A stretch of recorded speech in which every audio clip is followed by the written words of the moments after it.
talked about it for years, and I'm glad it finally come together. I like this part of the world. I came here last August with my little boy, and we're coming again this August, and it's he digs this place. But I had I'm pretty sure at this point in my life that I was put here to do this job that I do. But a gift is one thing. Teachers are still really, really important. We probably undervalue teachers in a really serious way in this society. That's me. Maybe while we're in some of the trouble that we're in. But I had some good teachers, and I had some of them at school. I did get 3 fucking football coaches as English teachers in a row. That was kind of a drag, but it was Texas. What can you say? It's priorities. But I had a couple of teachers that knew exactly what they were looking at and that I wasn't going to be there very long. And I have to give them a shout out. They made sure I got a hold of the right records and the right books. And one of them was George Chambers, who taught biology at Holmes High School. I learned biology in other places, but he had one of the best local country bands in San Antonio. And he's retired from teaching, but he still plays in the San Antonio area to this day. And Vernon Carroll, who was my drama teacher. And my first Bob Dylan record was Highway 61 because of my age. Vernon Carroll turned me on to Shakespeare and the freewheeling Bob Dylan. That's how I started backtracking to those earlier Bob Dylan records. And he retired just a few years ago and finished his career teaching kids in the Rio Grande Valley theater, Shakespeare, as a way of teaching English as a second language, which I think is really cool.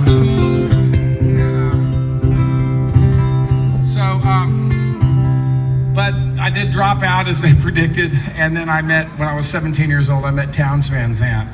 And I followed him around Texas for a couple of years. And when I figured out he wasn't gonna light anywhere, I went on to Nashville when I was 19, and I met Guy Clark.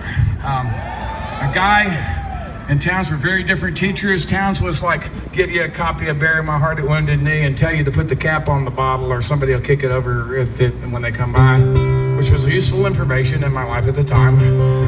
Guy would show me how he laid a song out on the page, and he told me to write with a pencil and a big eraser, and that songs aren't finished until you play them for people. He also taught me some things that we both unlearned. He told me not to use a thesaurus or a rhyme dictionary. Years later, he admitted to me he had started using both, and I admitted to him I've been using the fuck out of them for years. But and still do to this day. But Guy passed away last year, and it was hard on all of us, but me and Rodney Crowell in particular, because we were both teenagers when we got to Nashville, and Guy and Susanna Clark helped finish raising us. And Guy, the last time I went to visit Guy, he was in a hospital, and they'd been in and out of there for a long time, and a lot of people thought it was be nice to bring him some barbecue. And I was just on my way to the airport. I wasn't planning on eating the good because all the barbecue was gone. But there was 10 or 11 people in little groups, kind of visiting the way people are when they're hanging out with somebody that's sick. And Guy was playing possum because he was sick of talking to people, I think, because I walked over to the bed and I knew he wasn't really asleep. I said, so Guy, how was that barbecue? And he opened one eye and he looked around me and he said, pork. Guy was from Texas, and he, after 44 years in Tennessee, never accepted pork as proper barbecue.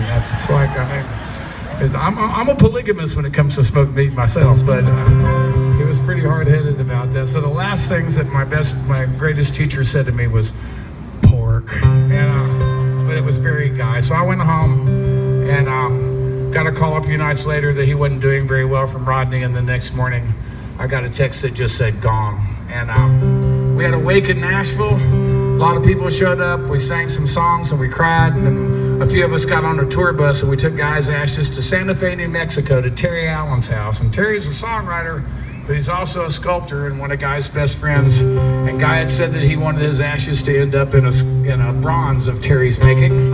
So that's where he is right now on Terry's mantle, waiting for that bronze to be completed. That takes a while. And we arrived at sunset the next day. Most beautiful land-based sunset I've ever seen. And Lyle Lovett flew in. Robert Earl Keen, Emmylou Harris was there. Jack Ingram, Joe Ely. And we sang some more songs and we cried some more. And when I got home, I made this up.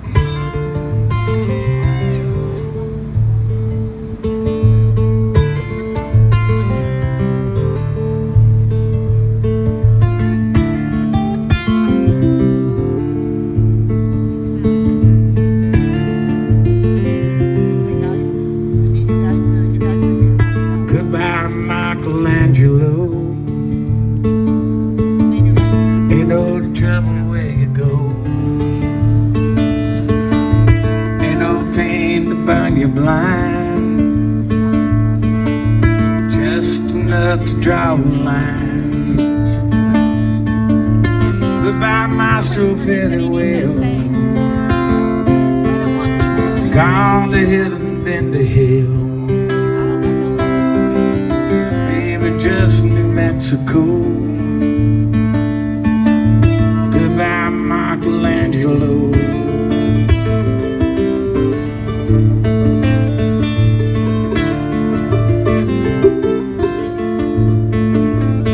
Farewell, my captain, adios. Sail upon the sea of ghosts. Chase the white whale to the end. Bring the story back again. I'm bound to follow you someday. You have always shown the way. So we knew where we had to go. Goodbye, Michelangelo.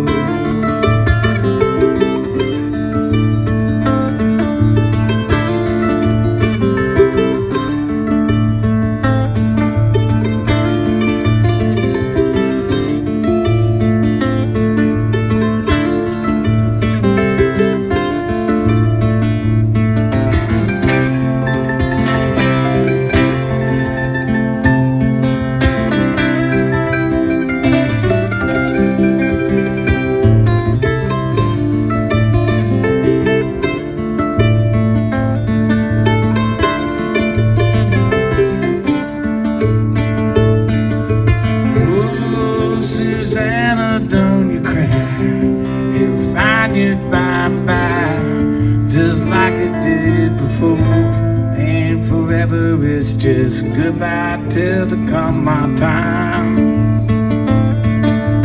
I won't have to travel blind.